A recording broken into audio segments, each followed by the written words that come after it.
Hey, happy day. Welcome to Red Edition. I got a guy on the line on the speakerphone, and we're going to talk conspiracies. And his name is Dan. And hey, Dan, I was, a few weeks ago, I guess, on one show, I said, if anybody has a conspiracy theory, give us an email, give us a call, and we'd love to have you on the show. And you responded, thanks very much. Others did as well. We picked you because, hey, you might have the best stuff to say.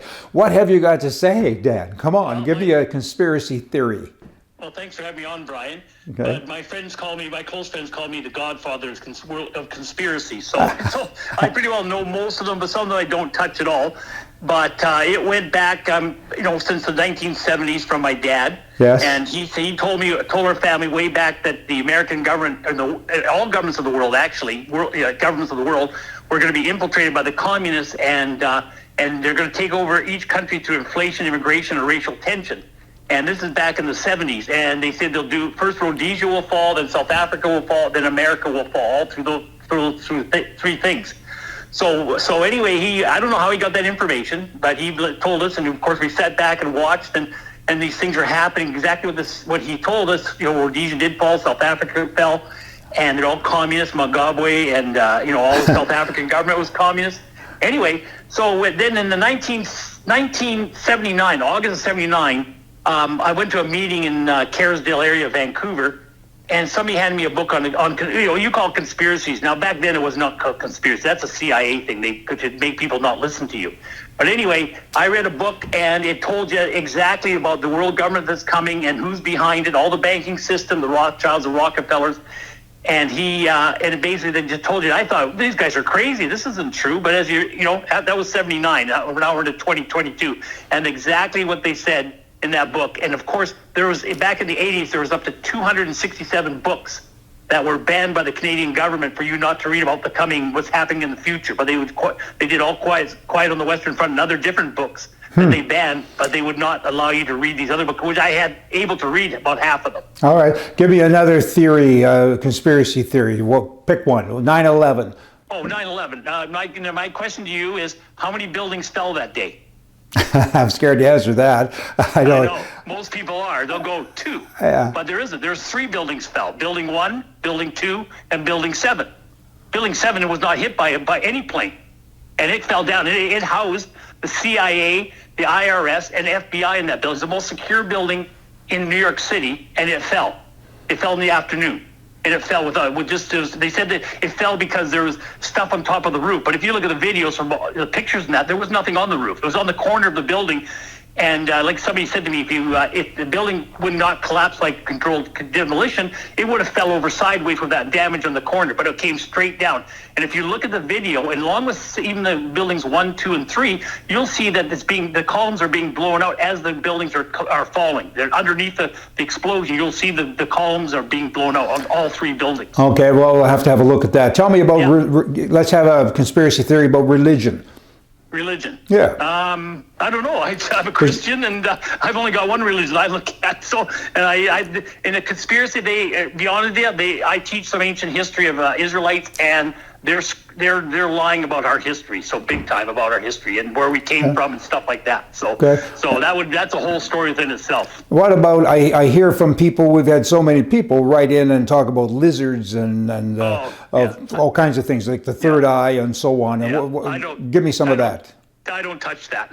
Okay. That drives people away, right? They want you to think, oh, these guys are all nuts. I think that there's that guy David Icke talks about that in England. I don't listen to that stuff because I don't know. I don't want to listen to it. I don't follow every conspiracy. Every conspiracy that I follow leads to the New World Order. That's what I cover, right? I don't cover anything else. Okay. That ever leads there. Well, I didn't know. So the New World Order, describe that. What is it? It's the coming world government that's coming. The one religion, be one police force, one army, one everything. And this is back in the 80s. This is when we used to go to these meetings in Vancouver, the different nice, good Christian or conservative organizations. They would talk about the coming what they call it back then, the new economic world order, not the New World Order.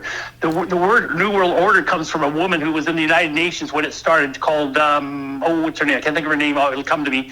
And she's coined that phrase, New World Order, of the coming New World Order that's coming to world government. And so that's where we're heading, and that's exactly where all roads are leading to. There'll be no borders. And it's just going to be suppressed of all religions. That they are going to bring their own religion. So, and it's based. Oh, sorry. So you're Canadian, right? Yes. Yes. So what is the Prime Minister of Canada? What's his role in this, in the New World Order? Is he pushing? Is he part of it? And where is he going to end up with regards to management, call it, when this New World Order happens? And when is it going to happen? It's on the road now, is it? Okay. And when will it be here? Okay, what I look at, and is that 2030 that's the Great Reset. That's what they're looking for. They're going to change according to Klaus Schwab. They're going to change the date to 1. It's going to not be 2030 after 2030. It's going to be 1, the new reset age. And they're going to change the whole date. Okay. And also, Trudeau, his dad, we got to go to his dad, who back in the 50s would let a labor delegation to an economic conference in Moscow. And I know in the 80s we knew about this stuff, but we didn't know exactly what he did until I read something that you had posted that was really good on him, about his whole story, where his book's written about Pierre Trudeau going to Moscow. And what he was doing is he was trained there to infiltrate the Canada, the government, by sending their people slowly into the Canadian government and all the different aspects, because he also went to the London School of Economics. Yeah. Along with that team with Malcolm Fraser and a couple other like New Zealand and Australian prime ministers, they were taught how to get control, go into debt to the banking system so they can dictate your laws. Well, you know what? He did a good job in the sense that he accomplished what he tried to accomplish. He started things, and now they're on fast forward, and I get that. Anyway, so the New World Order, it's kind of here already, stages of it at least, and there's more of it yet to come, and then we get to start all over with a new calendar and everything else. That's kind of what you're saying, right? Okay. Exactly. Well, that's kind of spooky stuff. And how do we? I